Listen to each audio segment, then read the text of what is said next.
In the fall of 2020, Great Lakes Now took you to Traverse City, Michigan, where 3 aging dams had been removed from the Boardman-Ottaway River, a tributary of Lake Michigan. Here's what Traverse City Director of Public Services Frank Deturi told us at the time.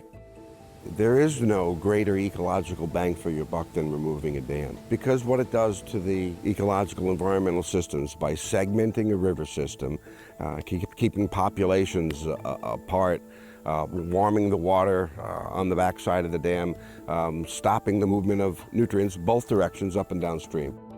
The goal was to restore the river to its original form and reconnect it to Lake Michigan. The first dam came down in 2012, and by 2020, the former reservoir was returning to a more natural state.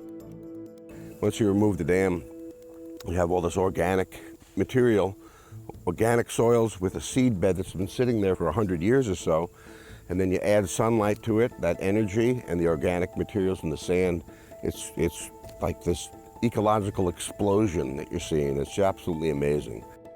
After the dam removal, researchers saw an increase in the number of native brook trout, and that's a good sign. When you see brook trout in your stream, you know you probably have the best ecological conditions for fish. But when we did our story in 2020, fish still couldn't move between the river and the lake. They were still separated by the Union Street Dam in downtown Traverse City. The plan at the time was to replace that dam with a state-of-the-art research facility called Fish Pass. The project was supposed to break ground in the fall of 2020, but a lawsuit got in the way. Dan Zielinski, a scientist with the Great Lakes Fishery Commission, is the principal engineer on the Fish Pass project. Going through the court system took time, but thankfully we were able to come out with a decision that was in favor of Fish Pass. The project finally broke ground in 2024. The goal?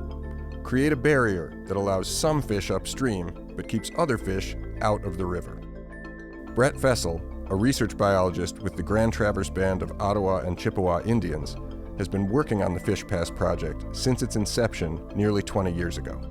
We set out with this goal initially was to create a system or a facility that would allow species to pass through it under their own volition, as if it weren't there. Sounds good, but the reality is we need to sort them. We need to determine whether they're invasive or not, whether they're even a desired species or not.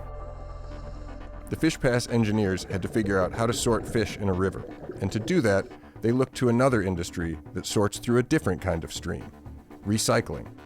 When I got brought on, that was one of the things I dived really deeply into, is understanding how the material recycling industry got up to speed from the 1970s to where it is today. Material recycling typically begins by separating objects by size. Sorting based on size to start with is really intuitive, because trying to sort a 6-foot-long sturgeon and a whole mess of 6-inch-long perch can be a challenge. Sorting by size is as simple as it's grates, it's screens that sort fish based on their body depth or their width. After size, recycling materials are separated by their physical attributes. To sort fish, the Fish Pass researchers started by identifying all the species likely to use the river, and what each one likes and dislikes. Some parts of Fish Pass will resemble an obstacle course, where fish will sort themselves according to what attracts or repels them. A perfect example is hearing sensitivity. A lot of fish that are really good hearing systems, and those are like your carps and cyprinids versus like salmonids. They're more or less tone deaf. A bubble curtain is a perforated pipe on the bottom of the channel, and you just put pressurized air in there and it rises. You can actually play music or sound into it and create like a wall of sound. And as fish, move in, it becomes a really sharp gradient of noise and different conditions that can cause fish to not want to cross it, so they'll swim along it or just avoid it. Other things are like strobe lights or just lighting. Fish that certainly like to move at night are going to avoid well-lit areas, but you might have other fish that are attracted to light.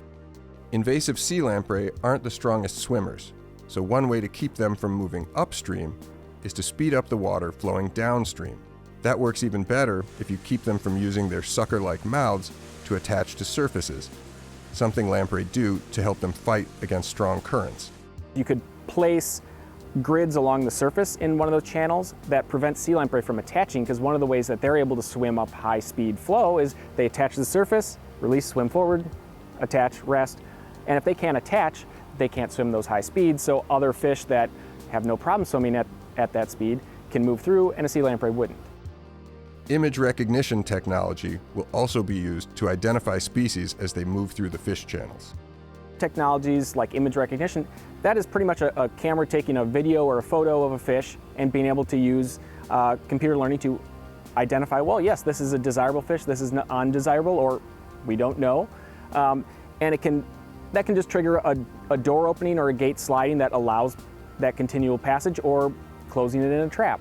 A lot of these tools can be used to eventually reach an upstream assortment of fish that are all fish that are desirable, while you're blocking or removing the fish that are undesirable.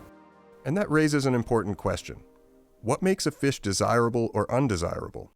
The ultimate question of what is desirable and what is undesirable with this river for passage is ultimately a decision for the DNR in consultation with the tribe and the public.